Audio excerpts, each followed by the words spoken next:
Hi dears, എല്ലാവർക്കും നമസ്കാരം. മൗനരാഗം സീരിയലിൻ്റെ നാളത്തെ പ്രമോ വിശേഷത്തിലേക്ക് എല്ലാവർക്കും സ്വാഗതം കേട്ടോ. അങ്ങനെ നമ്മുടെ കല്യാണി മനോഹറിനെ ഒരു പാഠം പഠിപ്പിക്കാൻ വേണ്ടിയിട്ട് ആ ക്ഷേത്രത്തിനകത്തോട്ട് കയറി ചെല്ലുക. അവനൊന്ന് ഓട്ടം കാണണമല്ലോ. അതിനുവേണ്ടി കല്യാണി അങ്ങ് ചെന്നതും മനു ആണെങ്കിൽ ഭഗവാനെ ഈ കല്യാണം ആരും മുടക്കരുതേ എന്ന് പ്രാർത്ഥിച്ച് ആ ക്ഷേത്രത്തിൽ നിന്നും പുറത്തേക്ക് ഇറങ്ങാൻ തുടങ്ങിയതും നേരെ വന്ന് നിൽക്കുന്നത് നമ്മുടെ കല്യാണിയുടെ മുന്നിലാണ്. ആഹാ, നീ എന്താ ഇവിടെ എന്നുള്ള രീതിയിൽ നമ്മുടെ കല്യാണി മനോഹറിനോട് ചോദിച്ചു. എൻ്റെ കല്യാണി, ഞാനിപ്പോൾ പഴയ ആളൊന്നും അല്ല. സരയുനെയും കുഞ്ഞിനെയും മാത്രം ചിന്തിച്ച് ജീവിക്കുന്ന ഒരു പാവപ്പെട്ട മനുഷ്യനാണ്.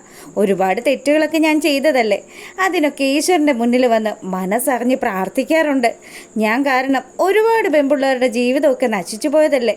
അതിനൊക്കെ ഈശ്വരൻ്റെ മുന്നിൽ നിന്ന് ഇങ്ങനെ മാപ്പ് അപേക്ഷിക്കുമ്പോൾ മനസ്സിന് കിട്ടുന്ന സന്തോഷമുണ്ടല്ലോ, അത് പറഞ്ഞറിയിക്കാൻ പറ്റില്ല. പിന്നെ നീ നന്നായെന്നൊക്കെ ഞാൻ അത് ചിന്തിക്കുന്ന പോലും ഇല്ല മനോഹരെ. നീ ഒരിക്കലും നന്നാവില്ല. നീ ഇനിയും പല പെൺപിള്ളേരുടെ ജീവിതവും തകർക്കും. പിന്നെ സരയുവിന് എന്ത് സംഭവിച്ചാലും അതൊന്നും ഞങ്ങളെ ബാധിക്കുന്ന കാര്യമല്ല. അതുകൊണ്ട് മാത്രമാണ് ഞങ്ങൾ അവളോട് സത്യങ്ങളൊന്നും തുറന്നു പറയാത്തത്. ആ ബഗാസുരൻ്റെ അതേ തനി പകർപ്പ് തന്നെ ആ സരയും. അതുകൊണ്ട് അവൾ കുറേ കണ്ണുനീര് കുടിച്ചോട്ടെ, അതൊക്കെ ഞങ്ങൾക്ക് വലിയ ഇഷ്ടമുള്ള കാര്യമാണെന്ന് കൂടി കല്യാണി പറയുക. എൻ്റെ കല്യാണി, ശവത്തി കുത്തരുത്. ഞാൻ ഇപ്പോൾ ഇവിടെ വന്നൊന്ന് തൊഴുതു. എനിക്ക് എൻ്റെ വീട്ടിലേക്ക് പോകണം. അപ്പം മനോഹർ നിന്ന് ഉരുണ്ട് കളിക്കുന്നതും മനോഹറിന് കല്യാണത്തിന് പോകാനുള്ളതാണെന്നും ഒക്കെ കല്യാണിക്ക് അറിയാമല്ലോ. എന്നാൽ ശരി, പൊയ്ക്കോ.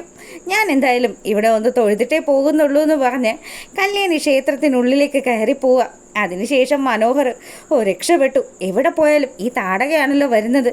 കല്യാണം മുടങ്ങരുതെന്ന് പ്രാർത്ഥിച്ചതേ ഉള്ളൂ. അപ്പം തന്നെ മുടക്കാനുള്ള ഒരു മുതൽ മുന്നിൽ വന്ന് നിൽക്കുക.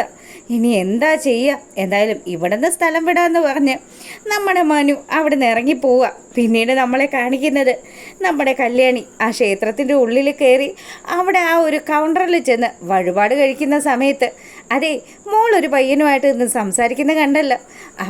അവനത്ര നല്ലവനൊന്നും അല്ല ചേട്ടാ. ഞങ്ങൾക്കറിയാം അവൻ നല്ല ആളല്ലെന്ന്. അവൻ പല പെൺപിള്ളേരുമായിട്ട് ഈ ക്ഷേത്രത്തിൽ വന്നിട്ടുണ്ട് മോളെന്ന് അയാൾ പറഞ്ഞു. അവൻ്റെ അവസാനത്തെ വരവായത്. ഇനി അവൻ എന്തായാലും ഒരു പെൺപിള്ളേരെ കൊണ്ട് ഈ അമ്പലത്തിലേക്ക് വരില്ല എന്ന് കല്യാണി പറയുക. അങ്ങനെ ആ ഒരു സീൻ കഴിയുമ്പോൾ നമ്മുടെ ബഗാസുരനെ കാണിക്കുക. അല്ല, അമ്പലത്തിൽ പോയവൻ തിരിച്ചെത്തിയ ശാരിയെന്ന് ശാരിയോട് ബഗാസുരൻ ചോദിക്കുക. ഇല്ല, ഇന്നത്തോടു കൂടി ആ നാശകോടാലി നമ്മുടെ മോളുടെ ജീവിതത്തിൽ നിന്ന് പോകുമല്ലോ.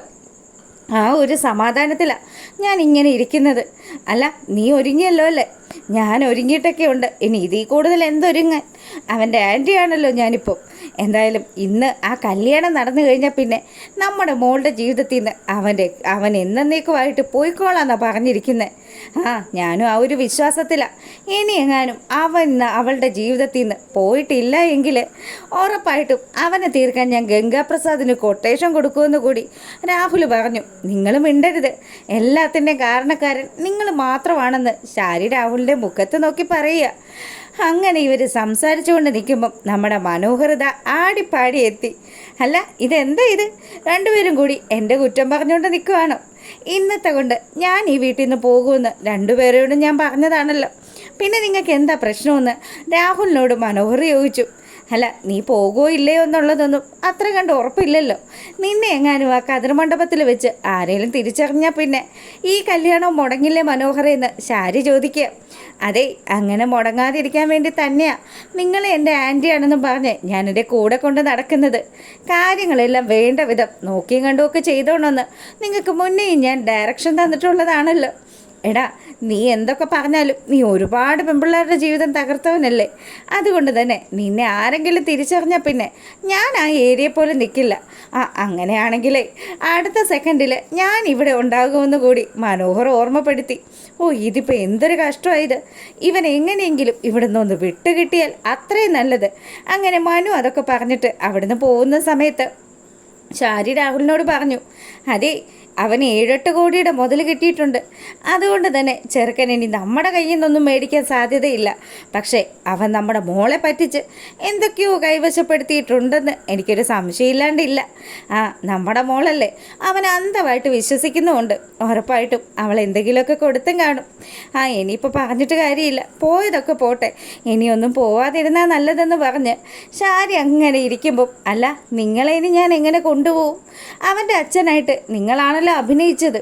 ഇപ്പോഴത്തെ കണ്ടീഷന് എനിക്ക് യാത്ര ചെയ്യാൻ പറ്റില്ലെന്നോ എന്തെങ്കിലും കള്ളത്തരങ്ങൾ പറയും. പിന്നെ അവൻ്റെ ആൾക്കാരായിട്ട് കുറച്ച് ആൾക്കാരെയൊക്കെ സെറ്റ് ചെയ്തും വെച്ചിട്ടുണ്ടല്ലോ.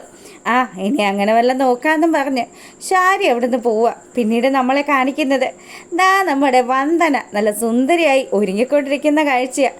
ജുബാനയും നിഷയും അതുപോലെ കല്യാണിയൊക്കെ കൂടി അവളെ ഒരുക്കിക്കൊണ്ടിരിക്കുമ്പം അങ്ങോട്ടേക്ക് നിത വന്നു. എന്തായി ഇവിടെ ഒരുക്കങ്ങളൊക്കെ ഇവിടെ വരെ ആയി?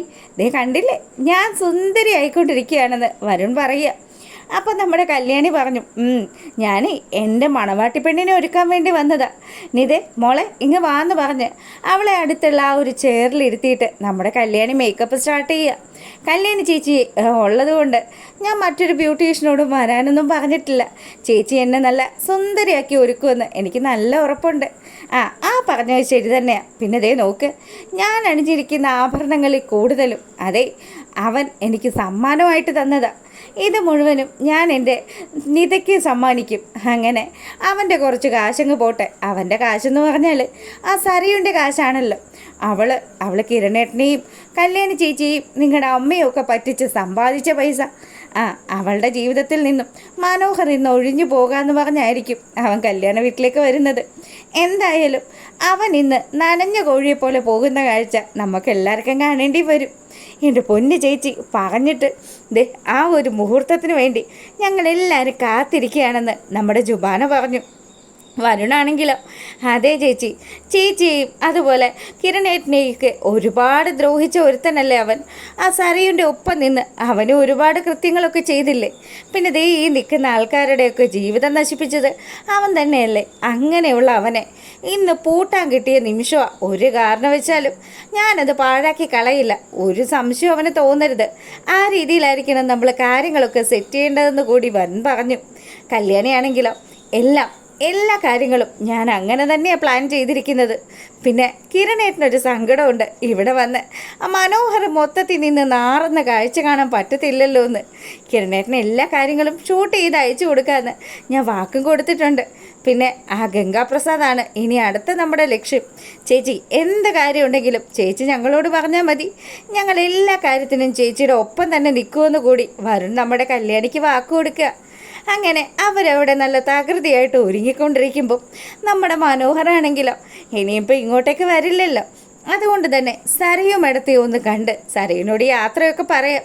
തൻ്റെ കല്യാണ ദിവസമാണ്. അതുകൊണ്ട് മനോഹർ നേരെ നമ്മുടെ സരയുടെ അടുത്ത് ചെന്നിട്ട് പറഞ്ഞു, മോളെ ബിസിനസ് കാര്യങ്ങളൊക്കെ നടത്താനുള്ളത് കൊണ്ട് ഞാൻ ഇന്ന് ആ ഗണപതി കോവിലിൽ പോയിട്ടുണ്ടായിരുന്നു. അവിടെ പോയി മനസ്സറിച്ച് പ്രാർത്ഥിച്ചു. പിന്നെ എനിക്കെൻ്റെ മോളെ പിരിയുന്നതിൽ ഒരുപാട് സങ്കടമുണ്ട് കേട്ടോ. മനുവേട്ടനെ പിരിയുന്നതിൽ എനിക്കും വലിയ വിഷമമുണ്ട് മനുവേട്ട. പിന്നെ അമ്മ എവിടെയോ പോകാൻ വേണ്ടിയിട്ടൊക്കെ ഒരുങ്ങുന്നുണ്ടല്ലോ. നിൻ്റെ അമ്മ എൻ്റെ ആൻറ്റി ആണല്ലോ, അവരെൻ്റെ കല്യാണം കൂടാൻ ഒരുങ്ങുന്നതാണെന്നൊക്കെ മനോഹർ മനസ്സിലാലോചിക്കുക. അപ്പം നമ്മുടെ സരയെ ചോദിക്കുന്നുണ്ട്, എന്താ മനുവായിട്ട് ആലോചിച്ച് നിൽക്കുന്നത്? ഒന്നുമില്ല മോളെ, നിന്നെയും കുഞ്ഞിനെയും ഒരാഴ്ചത്തേക്ക് പിരിഞ്ഞിരിക്കണമല്ലോ. ഇനി ഈ ഒരാഴ്ച എന്നുള്ളത് ചിലപ്പം 1 മാസം ആയാലും അതെനിക്ക് വലിയ വിഷമമുള്ള കാര്യം മോളെ. മനുവേട്ടനെ പിരിയാൻ എനിക്ക് സങ്കടമുള്ള കാര്യമല്ലേ. എന്തായാലും മനുവേട്ടൻ പോയിട്ട് നമ്മൾ അമേരിക്കയിൽ പോകാനുള്ള കാര്യങ്ങളൊക്കെ സെറ്റ് ചെയ്യും. അതിനുശേഷം സമാധാനമായിട്ട് ഈ നശിച്ച നാട് വിട്ട് നമുക്ക് 3 പേർക്കും കൂടി അമേരിക്കയിലേക്ക് പറക്കാം മനുവേട്ടൻ അതൊന്ന് പെട്ടെന്ന് കാര്യങ്ങൾ നീക്കണം കേട്ടോ. എന്തായാലും എൻ്റെ മോളെ കൂട്ടിക്കൊണ്ട് പോകാനായിട്ട് ഞാൻ ഉടനെ വരുമെന്ന് പറഞ്ഞ് സരയുന് ഉമ്മ കൊടുക്കുക നമ്മുടെ മനു. അപ്പോൾ ഇഷ്ടമായാൽ ലൈക്ക് അടിക്കുക.